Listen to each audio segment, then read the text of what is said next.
los medios de comunicación se definían en tres letras. GMC, goles, masacres y culos. A través de los medios yo puedo infundir miedo y controlar la sociedad. ¿En qué medida la democracia funciona correctamente si la información está en manos de entidades que no son democráticas? Ese muchacho está sirviéndole, es un instrumento, es un perro guardián, no de la democracia, sino de la élite de poder.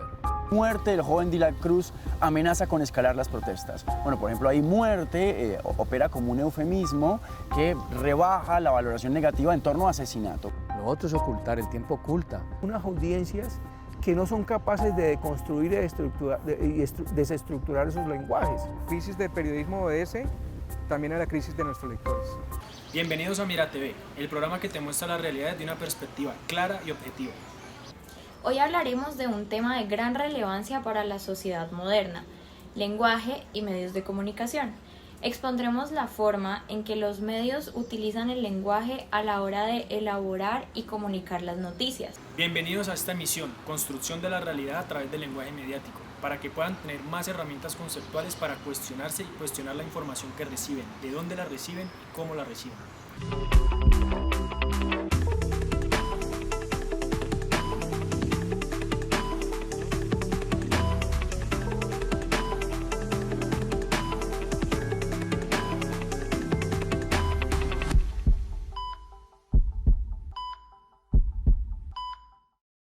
Lamentablemente en los medios de comunicación en Colombia se nota que están totalmente permeados frente a intereses de algunos de los bandos, ¿no?, que existen en cuanto al tema político, a la parte gubernamental. Son muy pocos los que uno realmente cree, pues ve, ¿no?, y observa que tienen algo de objetividad. En efecto, la información en Colombia, y todo decir más ampliamente en el mundo, es objeto de un cierto tratamiento, es siempre objeto de un cierto dispositivo enunciativo que contribuye a presentar una perspectiva y no otras, contribuye a iluminar ciertos hechos y no otros. Ellos son actores políticos y como actores políticos juegan con unos intereses muy claros, están para ocultar, están para entretenernos, están para mentirnos y ellos lo saben. Detrás de los medios hay un capital económico que es el que lo sostiene y es un capital económico que apuntala a través de los medios las agendas mediáticas que ellos quieren tener. Ese es el riesgo que corren los medios de comunicación. Muchas veces desinformamos por ligereza, por el síndrome de la chiva, por apresuramiento, por falta de principios o valores por parte de quien lleva la información, pero también hay medios que lo hacen voluntariamente porque lo que están haciendo es justamente eso, desinformar. Para muchos la palabra lenguaje suena en apariencia como algo poco peligroso o inocente, una falsa creencia que surge del desconocimiento de sus utilidades o de su misma naturaleza. Pero al mirar el lenguaje y entender que en su doble articulación es posible construir una infinita cantidad de mensajes, pues nos hace pensar un poco más al respecto.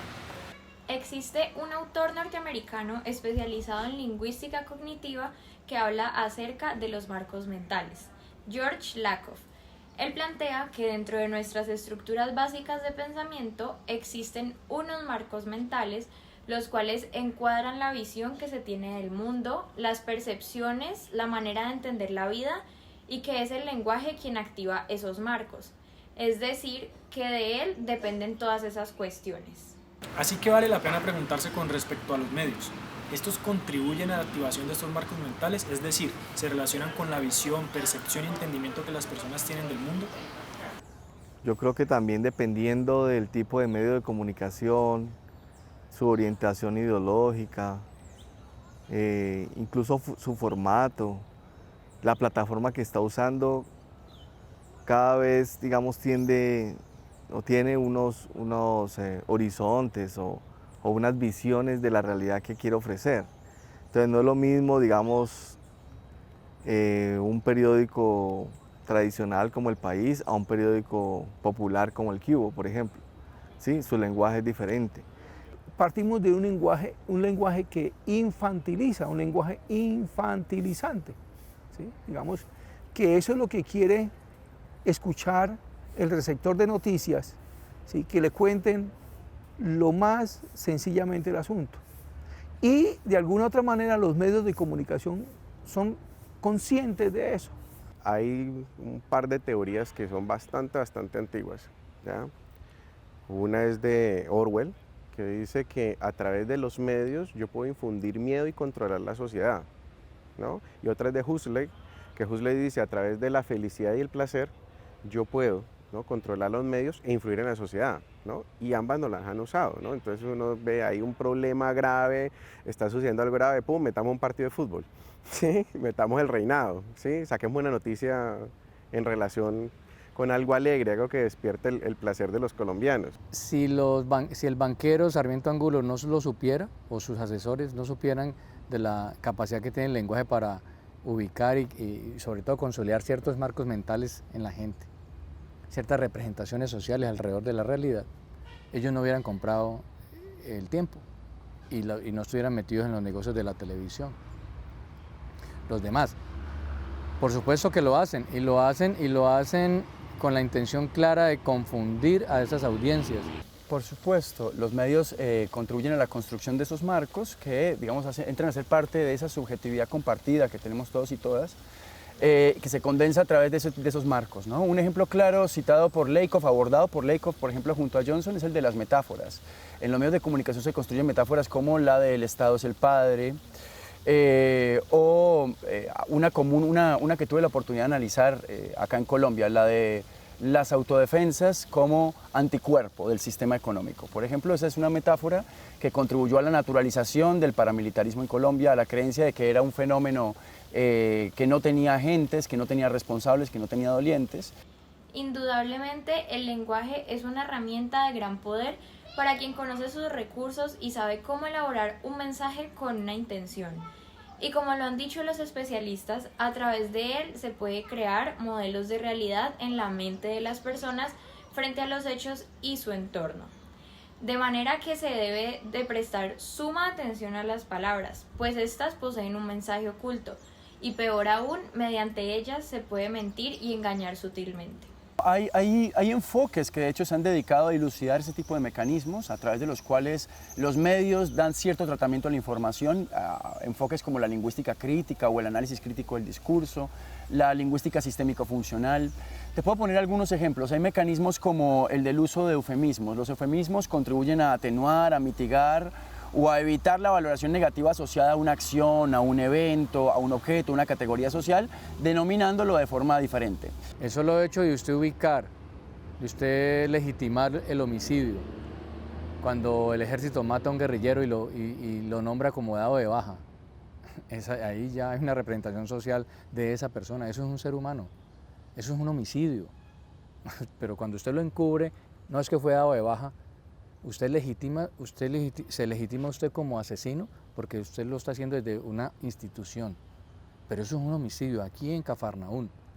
Pero lo encubrimos, entonces no, es que fue dado de baja. Un titular de NTN 24 que dijo: muerte del joven Dylan Cruz amenaza con escalar las protestas. Bueno, por ejemplo, ahí muerte opera como un eufemismo que rebaja la valoración negativa en torno a asesinato, porque lo de Dylan Cruz fue un asesinato, ¿no?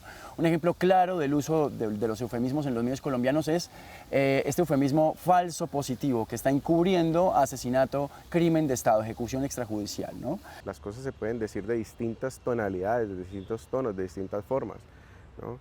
Yo puedo hacer ver a una persona como una gran persona con el lenguaje, pero también puedo, usando el sarcasmo, usando la ironía, hacer que sea el efecto totalmente contrario, ¿no?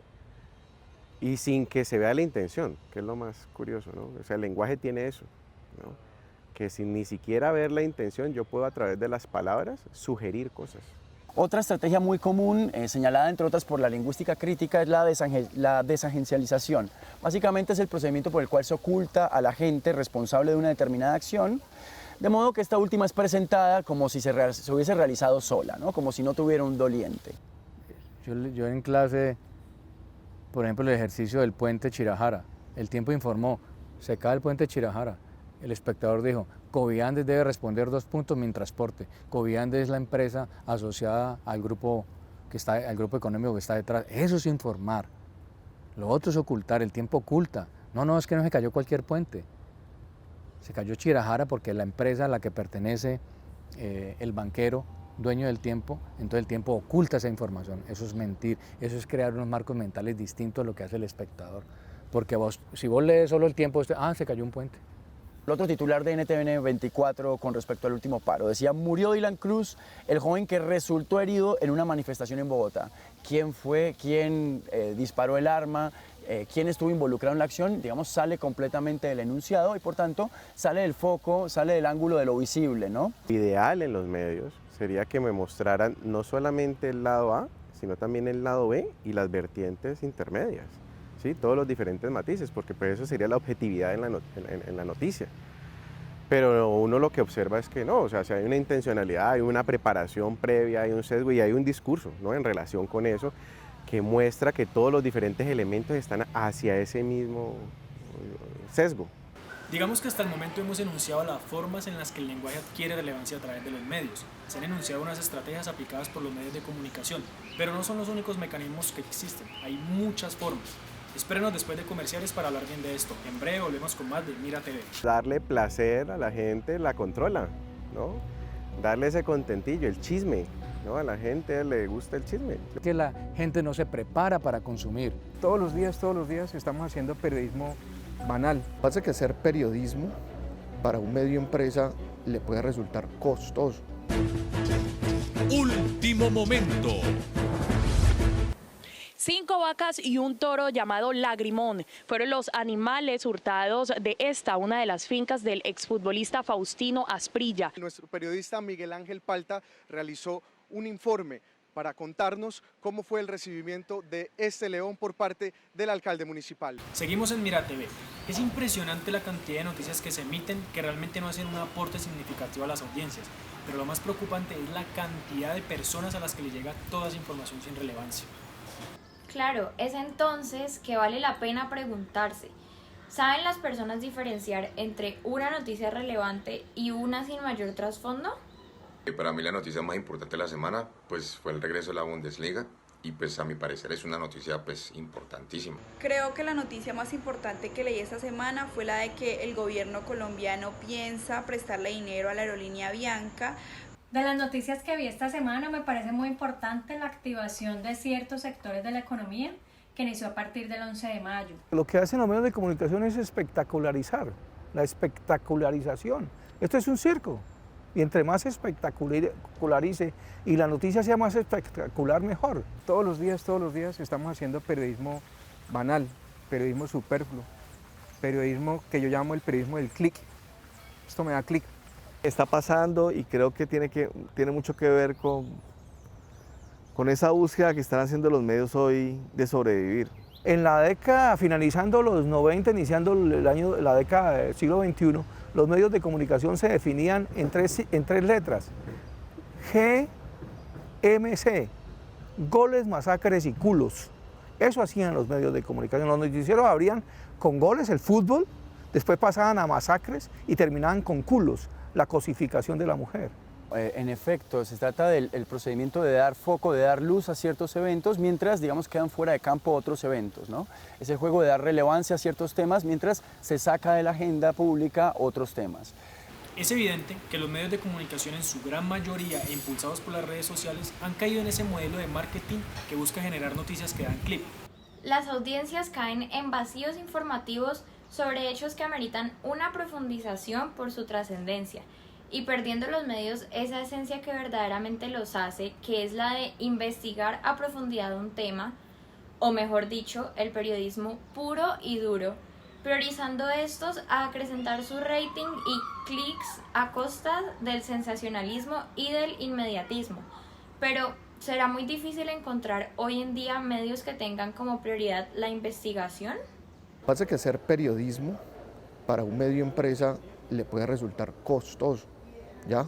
Porque no hay una relación directa con, digamos, los índices de lectura de consumo con el buen periodismo. O sea, el buen periodismo, una buena nota, saldría muy costosa de hacer, tendría unos costos altos y no la va a consumir todo el mundo.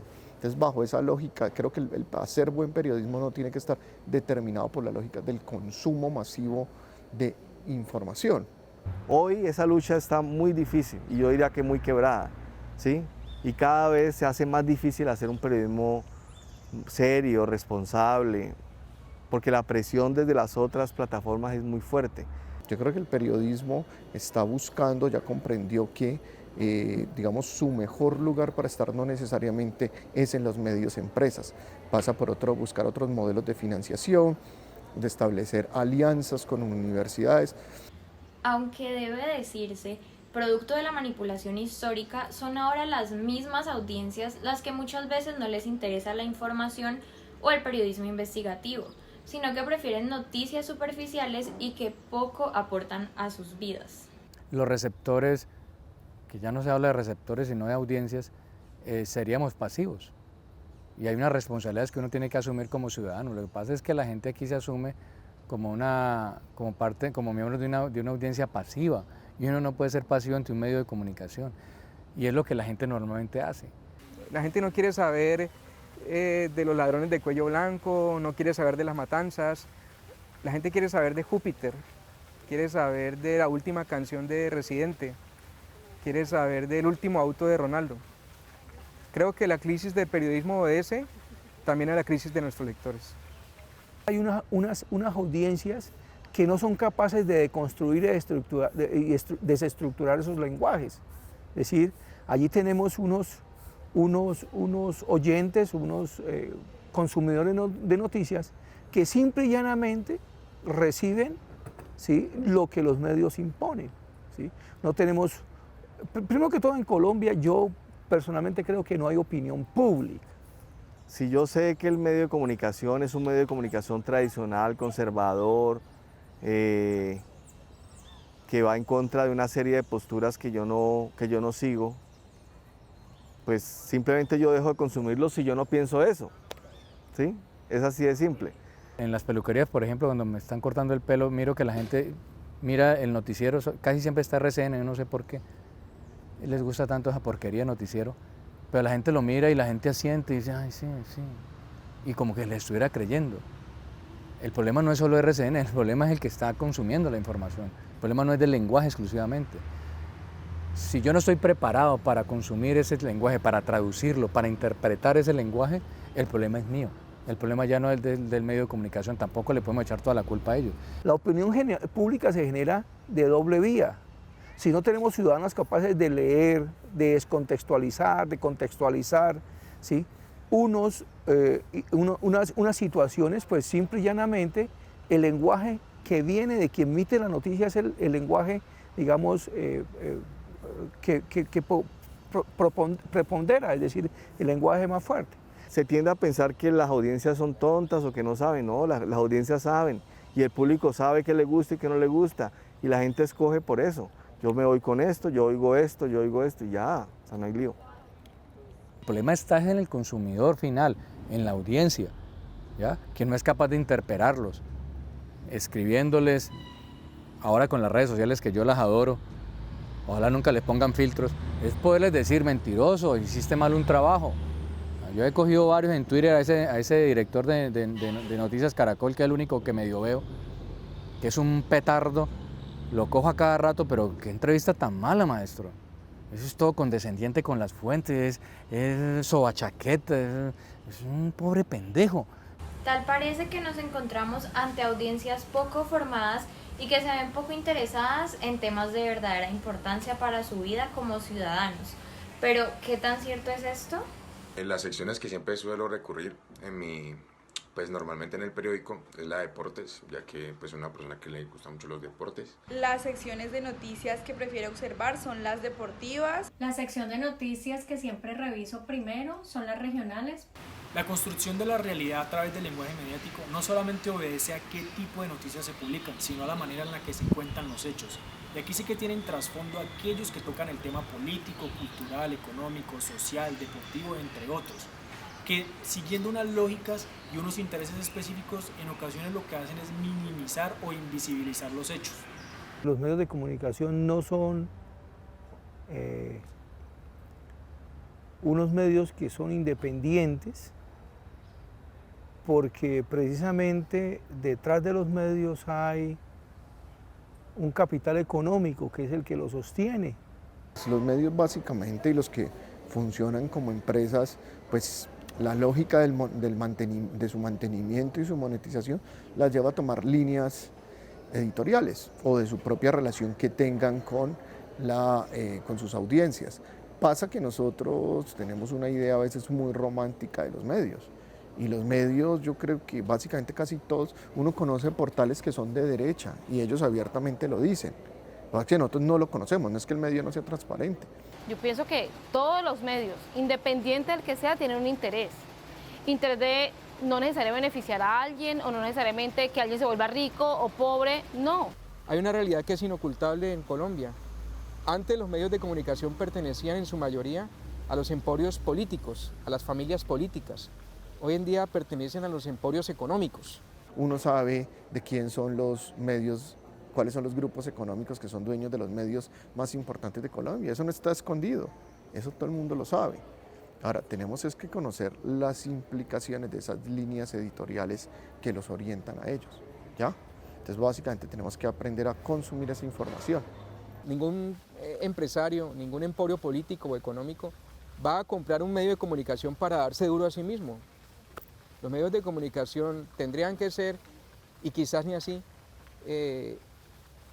independientes para tratar de cumplir con esa objetividad. La objetividad 100% no existe en el periodismo. Con la intención de que podamos aprender un poco más de la magnitud que tienen los empresarios sobre los medios de comunicación, haremos un breve repaso para mostrar la presencia que dichos personajes tienen en los medios. Bueno, pero ¿cuáles son esos 3 grupos económicos o nombres que están detrás de la propiedad de los medios y cuáles pueden ser sus influencias alternas? Nada más y nada menos que el grupo Luis Carlos Sarmiento Angulo, quienes además de ser liderados por el hombre con más poder económico en Colombia, son los dueños de City TV, El Tiempo, entre muchas otras portadas de gran popularidad. También destacan el grupo Carlos Ardila Lul, quienes son los dueños de RCN, Win Sport y la cantidad de medios que desglosan de estos. Y por supuesto, el grupo Santo Domingo Valores, quienes son los dueños de Caracol en lo que se refiere a radio y televisión y del periódico El Espectador. Y estos grupos, tengo entendido yo, están detrás de otros grandes negocios, como por ejemplo Sarmiento Angulo y su conexión con el negocio del puente de Chirajara, que bueno, mejor no recordar ese lamentable suceso. Claro que sí, pues ellos lo que están buscando es crear un oligopolio a través de la inversión en la opinión pública, de manera que puedan favorecerse y mezclar sus actividades, tanto empresariales como políticas, con las operaciones de los medios de comunicación, de manera que puedan crear una imagen que les favorezca y los haga ver bien, algo muy distante de la realidad. Que los dueños de gran parte de la economía y de la política de Colombia también lo sean de los medios más consumidos por los ciudadanos, no ayuda nada a que las personas tomen alguna postura o generen algún tipo de crítica sobre lo que ocurre en el país, pues nunca lograrán estar totalmente informados si siguen consumiendo un periodismo alquilado al mejor postor. El periodista que no se haya sentido alguna vez con un muro que no pueda cruzar o saltar, nunca ha hecho periodismo. Son instrumentos, y ellos lo saben, y cuando vos llegas a Caracol, llegas a RCN, cuando llegas a un periódico como El Tiempo, y todos estos medios tradicionales, CMI, vos sabés, te explican de una vez qué intereses se van a defender. Hasta ese momento, en los 14 años que yo llevo, nunca, y te digo con toda la certeza del mundo, nunca me han dicho, ese tema no lo puede manejar, eso no lo puede publicar, eso no lo puede decir. A mí por lo único que me han parado textos en este periódico, en el país, durante 30 años es cuando consideran que ponen en riesgo mi vida. En 2 o 3 ocasiones me han parado columnas porque mi jefa, la directora general del periódico, consideró que yo me estaba suicidando ahí con eso. Pero de resto yo he hablado lo que yo quiero. Yo no he estado en ningún medio de comunicación que me digan, vea, no haga eso, ¿sí? O le prohibimos hacer tal cosa, o estos son los temas que usted no puede tratar. Nunca he estado en un medio así. Si vos aceptás hacer prensa, hacer periodismo en esos medios, tenés que volverte un instrumento del poder. Ya. Y vos los tenés que comprender así. No lo comprendés, no lo querés aceptar, andate. Ahí te están, allá en la fila, allá en la puerta hay 4 o 5 para reemplazarte. O uno tiene que tomar en algún momento una decisión, o le doy palo al que me da plata y prescindo de ese negocio y hago un periodismo supuestamente independiente, o paso de agache cualquier información. En Colombia, como en la gran mayoría de países del mundo, pero especialmente en Latinoamérica, es de suma importancia que se pueda realizar un periodismo independiente, que sea parte de los grandes poderes económicos, de manera que se pueda hacer un periodismo investigativo arduo y profundo que dé paso a la reflexión y al análisis por parte de las audiencias. Eso sería lo ideal, y ocurre algo también sumamente preocupante con la presentación de las noticias, y es el uso de las emociones. De eso hablaremos en el siguiente bloque. Ya volvemos con más de Mira TV. Con un adjetivo puedo construir o con un adjetivo también puedo destruirlo. Cuando los medios de comunicación trabajan sobre ese lenguaje moralizante, lo que crean representaciones sociales totalmente negativas. Continuamos en Mira TV. Gracias por acompañarnos en este espacio de análisis. Es tan alto el grado de manipulación en el cual se encuentra envuelto el país por parte de sus medios, que se valen de los sentimientos y emociones de las personas para conseguir que éstas formen una posición negativa o positiva según les conviene en diferentes aspectos de interés público. Cuando uno coge una noticia y le aplica un análisis del discurso, lo primero que uno hace es descomponerla en sus partes, ¿cierto? Los adjetivos le imprimen fuerza al argumento, ¿sí? Los adjetivos le dan ese tono, ¿sí? Esa tonalidad al argumento. Entonces yo con un adjetivo puedo construir o con un adjetivo también puedo destruir lo que sigue. Cuando los medios de comunicación trabajan sobre ese lenguaje moralizante, lo que crean representaciones sociales totalmente negativas, totalmente parcializadas de la realidad, no sirven para entender la complejidad. No es un asunto de buenos y malos. Una gente que se levantó en armas justificadas en un entorno muy complejo de los años 60, vos no la puedes delegitimar simplemente con, no, es que hay una amenaza terrorista, que es lo que replican los medios con las fuentes tradicionales que siempre entrevistan a los mismos y nos están diciendo quiénes son los que sirven y quiénes son los que no sirven. Los medios de comunicación, según su interés, quieren imponer un pensamiento o corriente ideológica que mueva masas por medio de estrategias comerciales que logren sensibilizar a la audiencia objetiva, desviando el verdadero foco problemático en la actualidad. Si los medios logran su objetivo, producen una población inconscientemente ignorante de su historia, volviéndola vulnerable y moldeable ante sus líderes políticos. ¿En qué medida el uso de las emociones, la explotación de las emociones para ganar audiencias ha terminado, por ejemplo, exacerbando los hechos de violencia en este país, ha terminado acrecentando los odios, perpetuando los odios a lo largo del tiempo, ¿no? El problema ahí es que se juega con las pasiones, ¿no? Los seres humanos tenemos pasiones, ¿no? Como especie humana, ¿sí? Nuestros instintos van enfocados hacia la agresión y la supervivencia. Para generar un cambio de las situaciones previamente planteadas, los expertos, de acuerdo con el análisis que ellos hacen en su campo de conocimiento, nos dan unas recomendaciones para encontrar una posible solución a esta problemática. El periodismo está en la calle, donde uno huele, donde uno olfatea, donde uno se pone en los zapatos de las personas con las que habla. Y eso es lo que tenemos que seguir haciendo siempre, el periodismo en nuestra esencia. Estar en el sitio de campo, estar en la zona donde está la noticia y seguir informando, así nuestras audiencias nos sigan pidiendo ver todo el show de 10 días de lo que fue el traslado de Júpiter de un sitio a otro para darle popularidad a un fiscal que no sabe de veterinaria. Seguir haciendo periodismo, seguir respetando nuestra esencia. Hagan periodismo, hagan lo que tengan que hacer, lo que les gusta, disfrútenlo, pero fórmense, edúquense, lean. Uno sin lectura es más fácil presa de los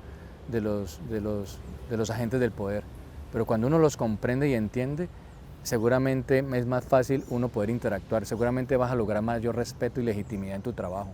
Pero cuando saben que vos sos un pendejo que no has leído, que no comprendes ni el pasado, y mucho menos puedes mirar el futuro y entenderlo y quizás pensar qué puede pasar hacia el futuro, no te van a respetar jamás. Hemos llegado al final de nuestro programa. Muchas gracias a todos por sintonizarnos en el día de hoy. Nos vemos próximamente en una nueva emisión aquí en Mira TV.